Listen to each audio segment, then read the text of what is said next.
नमस्कार दोस्तों। जो घरों में छोटे बच्चे होते हैं यानी प्रारंभिक अवस्था में, और जब उनको पढ़ाने के लिए ये हमारे को जब शुरुआत करते हैं, उसकी पढ़ाई की शुरुआत करते हैं, उस टाइम पे हमारे सामने बहुत सारी परेशानियां होती हैं। एक तो हम बाल मनोविज्ञान को समझ नहीं पाते हैं और ये समझ ही नहीं पाते हैं कि बच्चे को किस तरह से पढ़ने के लिए प्रेरित करें। वो बार बार रूठता है, वो पढ़ना नहीं चाहता है, किताबें पुस्तकें उनको फेंक देता है, तो उससे क्या है कि वो बार बार मचलता है। तो उस टाइम पे हमारे अंदर इस टाइप की चीज़ें हैं वो होती हैं। हम गुस्से में उसके साथ कई बार उसको पीट देते हैं या धमका देते हैं, उस पर गुस्सा करते हैं।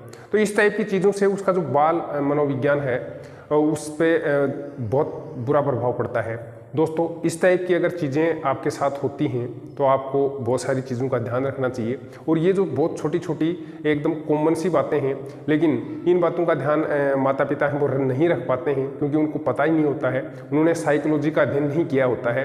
केवल वो समाज में जो इस प्रकार की परंपराएं चली आ रही हैं उसी को देख करके, सुन करके, और वो जो व्यवहार में जो प्रचलित चीज़ें हैं उन्हीं से वो अपना काम चला रहे होते हैं।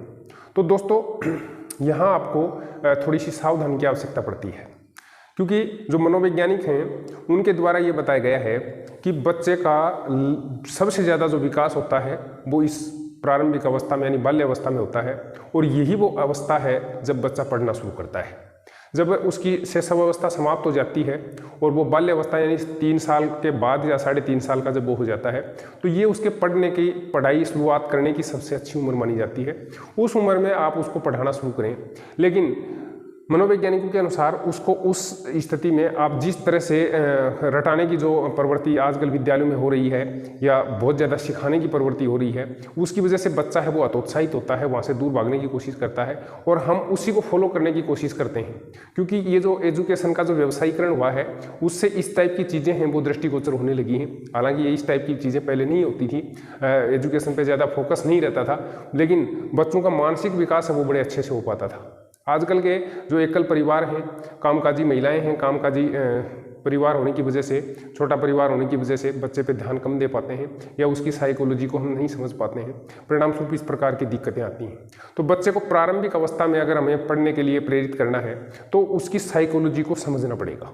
और साइकोलॉजी को समझने के लिए सबसे जो आवश्यक चीज़ है वो ये है कि जो ये प्रारंभिक अवस्था है इसमें बच्चा है वो सबसे ज़्यादा रुचि लेता है चित्र और जो चलती फिरती जो चीज़ें होती हैं उसमें। आपने देखा होगा कि आप छोटे बच्चे को जब मोबाइल देते हैं तो वो उसमें जो चित्र कथाएँ वगैरह होती हैं उनको बड़े गौर से देखता है, उनके चिपका रहता है।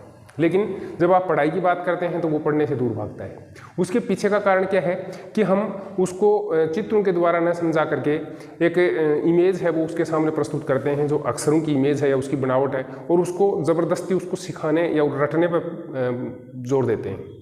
उसको रटने की बजाय आप उसको कोरिलेटेड करिए किसी चित्र के साथ, क्योंकि जो प्रारंभिक अवस्था की जो कक्षाएं होती हैं उसमें आपने देखा होगा कि उनकी जो पाठ्य पुस्तकें होती हैं वो मनोवैज्ञानिक आधार पर निर्धारित की जाती हैं, और उसमें चित्र आकृतियाँ, बहुत सारे चित्र, बहुत कम अक्षर, और फिर जो सीखने की जो उनकी रफ्तार है, गति है, उसको बहुत धीमा रखा जाता है, जिससे कि बच्चा है वो खेल की प्रवृत्ति है, खेलने में, चित्रों को बनाने में, चित्रों को समझने में और उनको देखने में ज़्यादा समय व्यतीत करे बनिस्पत अक्षरों के सीखने में।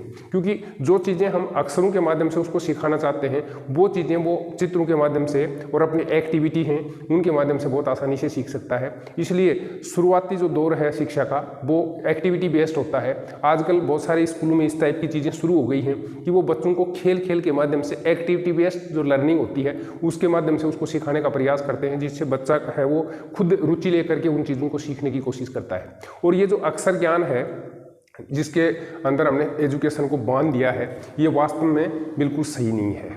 वास्तव में एजुकेशन का अर्थ होता है कि बच्चे को सिखाना, और वो सिखाने का तरीका है वो एक्टिविटी बेस्ड कहानियाँ, चित्र और जो चलचित्र हैं उनके माध्यम से उन चीज़ों को बहुत आसानी से सिखा सकते हैं। उसको रटाने की और उन अक्षरों को पहचानने की और उनके ऊपर रटन विद्या की तरह से उनको बहुत ज़्यादा रटाने की आवश्यकता नहीं पड़ती है। तो मैं समझता हूँ कि जो इस प्रकार के अभिभावक हैं, जो माता पिता हैं, उनको इस बात को समझने की आवश्यकता है कि बच्चा है उसकी जो अवस्था है उस अवस्था के हिसाब से उसके मनोविज्ञान को समझें और किस चीज़ में वो रुचि लेता है उसी हिसाब से उस रुचि के अनुसार उसको वो चीज़ें सिखाने की कोशिश करें।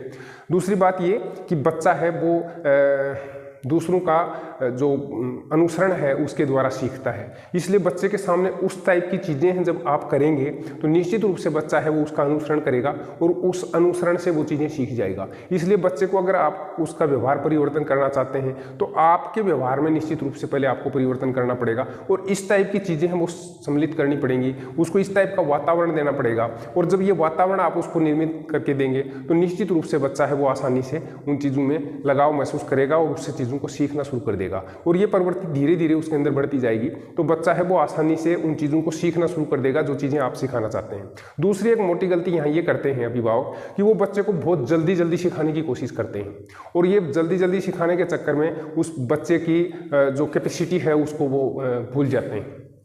दोस्तों, बाल मनोविज्ञान ये कहता है कि बच्चे को प्रारंभिक अवस्था में यानी शुरुआत के जो साल भर का जो समय होता है उसमें केवल 1 से लेकर 10 तक की जो काउंटिंग है या गिनती है वो सीखना उसके लिए पर्याप्त है।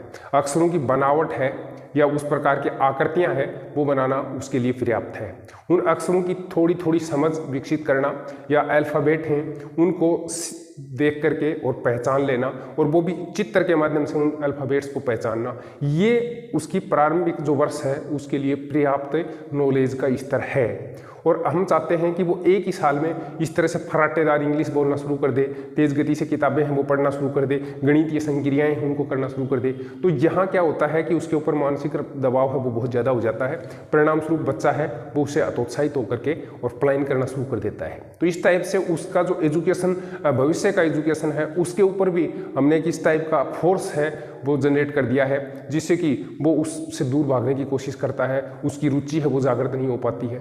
तो इसलिए छोटी छोटी चीज़ें सिखाने की कोशिश करें, एक्टिविटी है उनके माध्यम से, खेल के माध्यम से उसको सिखाने की कोशिश करें, अपने व्यवहार में परिवर्तन करके उसके व्यवहार में परिवर्तन करने की कोशिश करें। अगर इन छोटी छोटी चीज़ों को आप ध्यान रखेंगे तो छोटे बच्चों को सिखाना है वो बहुत आसान हो जाएगा। दोस्तों, पढ़ाई से संबंधित और जो हमारे दैनिक जीवन से संबंधित बहुत सारी समस्याएं हैं, तनावपूर्ण जिंदगी जो जीते हैं उसको किस तरह से खुशनुमा तरीके से हम जी सकते हैं, किन किन चीज़ों का हमें बच्चों के पालन पोषण में ध्यान रखना चाहिए और किस तरह से हम मोटिवेटेड रह सकते हैं, अपने बच्चों को मोटिवेशन दे सकते हैं, इन सारी प्रकार की जो चीज़ें हैं उनको हम इस चैनल के माध्यम से आप तक पहुंचाते रहते हैं। इसलिए आपको ये वीडियो पसंद आया हो तो उसको लाइक करिए, दूसरे लोगों के साथ शेयर करिए और अभी तक आपने हमारे चैनल को सब्सक्राइब नहीं किया है तो सब्सक्राइब करके बेल नोटिफिकेशन है उसको ऑन कर लें। इसी प्रकार के किसी और वीडियो में फिर बात करते हैं, तब तक के लिए बाय बाय।